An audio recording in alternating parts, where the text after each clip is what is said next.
Vomite! Vomite! Vomite sem medo, vomite! Salve, salve galera! Sejam muito bem-vindos ao canal Terra Rubro-Negra. Deixe o seu like e se inscreva. Pessoal, nós vamos agora para um react do programa Bate Pronto, da Jovem Pan Esportes, onde o Mauro César Pereira e o Pilhado falam sobre a nova contratação do Flamengo. Nicolas Maidana é o novo preparador físico do clube. Link na descrição para o canal da Jovem Pan Esportes no YouTube como créditos. Vamos acompanhar o vídeo, pessoal. O Flamengo contratou o substituto, tá? Do Pablo Fernandes.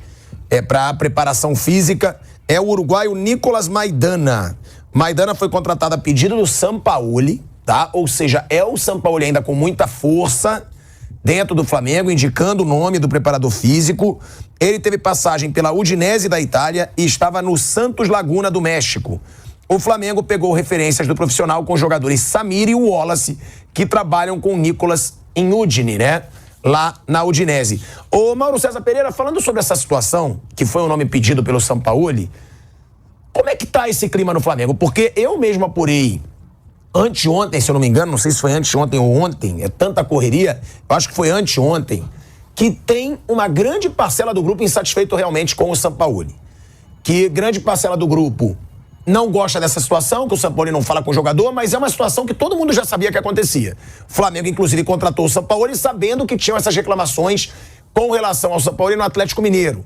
Agora, uma pergunta que eu faço. Será que essas notícias começam a vazar porque o Sampaoli também reclamou diretamente na coletiva? Porque o Sampaoli fala, faltou paixão, faltou ilusão, o Flamengo tá jogando melhor jogos que decidem vaga do que jogos do Campeonato Brasileiro. Ele deixou claro ali uma insatisfação que bate muito com o que você tinha dito. Que gerou tanta polêmica, que você falou, parece que o jogador tá escolhendo o jogo. E aí o Bruno Henrique reclamou na coletiva. Seria também já uma reação a isso? O cara expôs a gente na coletiva, vamos também deixar claro nossa insatisfação. É o que rolando antes da coletiva. Antes da coletiva já... Mas você não acha que isso acentuou? Não, isso acentua, sem dúvida alguma, né? Eu acho que o São Paulo também não se ajuda, entendeu? Eu concordo com o que ele falou. Só que ele poderia falar isso internamente, né? A situação já não é muito boa. A relação ali é muito fria entre ele e boa parte do grupo de jogadores. Então, embora eu repito, eu entendo que num ambiente profissional, se o técnico tem esse perfil, os jogadores têm que executar o papel deles. Se ele for um bom técnico, ótimo. Pouco importa se ele é amiguinho, se ele bate papo ou não. Técnico, brother, que não consegue treinar o time, não adianta nada, gente. Então, eu vejo assim. Mas no futebol as coisas não são exatamente assim. Especialmente no elenco que está encastelado e empoderado e que depois de partidas ridículas nos últimos anos, eventualmente tem um papelão ou outro, né? Nem tão eventualmente assim. O técnico acaba caindo e eles continuam lá, os jogadores. Então, diante disso, eu acho que o cara tem que ter um pouco também de entendimento onde ele está, para ele ter mais facilidade de sobrevivência. A diferença entre o que ele gostaria de fazer, que pode ser até certo ou não, aí é uma questão muito de opinião pessoal de cada um, e como as coisas de fato são. Então acho que ele também não se ajuda, né? Como é o caso, por exemplo, até agora não se tem notícia de ele ter conversado com o Pedro. Eu não acho que ele tem que paparicar o Pedro, mas por tudo o que aconteceu, pela agressão ter sido cometida por um cara que trabalhava na equipe dele, trazido para o clube por ele, valeria ter uma conversa com o cara. Chamar o cara numa conversa, olha, vamos resolver aqui, nós dois aqui, vai numa sala, conversa, olha. O Pedro fala o que ele acha, ele fala o que ele acha. Até porque ele é o líder, né, Mauro? Seguinte, vamos zerar isso aqui e tal. O rapaz já foi embora, entendeu? Isso não vai de forma alguma acontecer. Eu lamento, poderia até se desculpar. Em nome da equipe, eu me desculpo, da minha equipe de trabalho, porque o cara era da minha equipe, né? Tanto que ele foi demitido e eu não fui embora. Se eu concordasse com ele, eu tinha metido o pé junto com o técnico, com o preparador físico. Eu fiquei porque eu não concordo com isso. Aí o Pedro poderia até falar para ele, você escreveu um negócio no domingo lá no Instagram, meio que minimizando. Aí ele poderia dizer, me expressei mal, me arrependi, ou quis dizer outra coisa. Eles se entenderiam. Seria importante. Porque eu acho que é um caso muito especial. O cara foi agredido. Então, não acho que tem que paparicar, mas tinha que ter uma conversa direta. Eu acho que o São Paulo também não se ajuda, entendeu? Esse é o problema. Ele não se ajuda. E, ao mesmo tempo, eu acho que, assim, os jogadores do Flamengo querem o quê? Porque gostavam do Rogério Ceni, foi demitido de madrugada, ninguém saiu em defesa do cara. Gostavam do Renato Portaluppi, não renovou também, ninguém abriu a boca. E o Dorival também. Esses que gostavam tanto do Dorival, por que não correram um pouquinho naqueles jogos no final do ano passado? Que estava todo mundo de férias. Aqueles jogos decretaram a saída do Dorival, a não renovação. Foram aqueles jogos. Aqueles jogos e as coletivas do Dorival. Se o Dorival chegasse na coletiva e desse uma de São Paulo, ali podia fazer isso. Eu vou começar as coisas. Se chegasse e falasse, olha, fomos campeões e tal, mas isso que nós jogamos hoje aqui contra o Juventude é inadmissível, mesmo sendo um time reserva. Por isso. E chegava no vestiário e falava, rapaziada, o que foi isso aí? Não pode, nós somos os campeões da América, campeões da Copa do Brasil. Você não pode ficar perdendo para Avaí, Coritiba, todo respeito. Time que estavam caindo para a segunda divisão. O Coxa escapou com a vitória em cima do Flamengo. E o Avaí foi rebaixado. E o Juventude já estava... O Juventude, quando quase venceu o Flamengo, já tinha mandado todo mundo embora. Estava com o time todo desfigurado, o técnico era o Celso Roth. Você lembra disso? Era o Celso Roth, chegou para mim, tapar buraco ali, o Celso. Acho que foi uma coisa mais pessoal, né? O dirigente liga, pô, Celso, ajuda a gente aqui, tá acabando a temporada, toca esses 4, 5 jogos aqui. O Celso foi lá, fez o trabalho dele, depois voltou para casa dele, tudo bem. Tanto que não é mais o Celso Roth. Já mudou mais de uma vez a Juventude de técnico desde então. Então, eu acho que ali o Dorival poderia ter falado grosso. Mas ele ficou, não, muito cansaço. Como cansaço? Tinha time A e time B, os caras estavam todos em casa. Estão cansados do quê? Só se foi de comemoração. Né? E aquilo ali que foi definitivo para a não permanência dele. Repito, eu acho, até falei na época, insisto, eu renovaria com o Dorival na época, pelos títulos que ele conquistou, acho que ele teria a chance de começar uma temporada. Mas essa conversa não tinha que ter antes. Você vai ficar comendo na mão dos caras ou agora que você é o campeão você vai crescer um pouco mais? Porque o técnico tem que ter algum poder em cima do jogador. Não pode ser o técnico, sabe, fica ali preocupado em não desagradar os caras. Entendeu? Eu acho que são extremos, né? São extremos. E o Vitor Pereira no Corinthians, você vê que era um.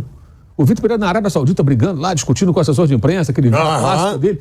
Ele no Flamengo, ele tava um gatinho, né? Não era leão, não. Tranquilo ali, não batia de frente, preservava os jogadores e rodou assim mesmo. Você vê que ele percebeu, acho eu, como é que funcionou no Corinthians, onde muitos jogadores não gostavam dele. E no Flamengo ele tentou meio que, com a experiência anterior, ser mais afável. E não adiantou. Rodou também. O time perdeu aquele jogo Fluminense e ele acabou sendo demitido. Então, o Flamengo é muito complicado, mas eu acho que tudo passa pela diretoria. A diretoria tem que ser mais ativa nessas horas. Você contratou o Sampaoli, sabe como ele é? Alguém tem que chegar lá e falar pro jogador, galera, o negócio é o seguinte, o técnico é o Sampaoli. Esse cara, a gente sabe que ele é assim, assim, assim, mas a gente acredita no trabalho dele. Esse foi o vídeo, galera. Vocês estão vendo aí imagens do trabalho do Nicolas Maidana, lá no Santos Laguna, levando os jogadores até as dunas para poder trabalhar essa preparação física.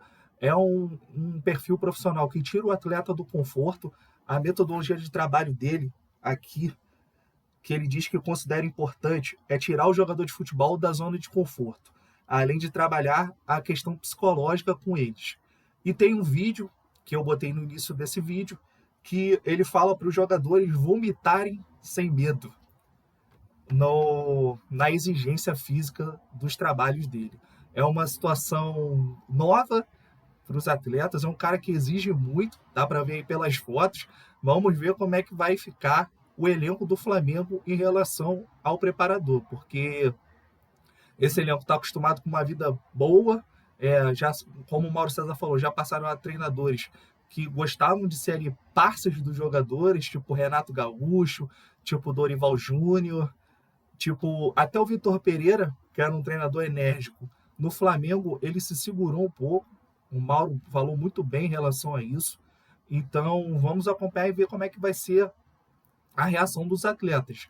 Fato é que cada vez que o time não apresenta uma intensidade que o Sampaoli quer, ele força mais nos treinos. A gente vê também um time cansado nos jogos devido à carga forte dos treinamentos diários. Vamos ver agora com o Nicolas Maidana como esse time vai reagir na questão física.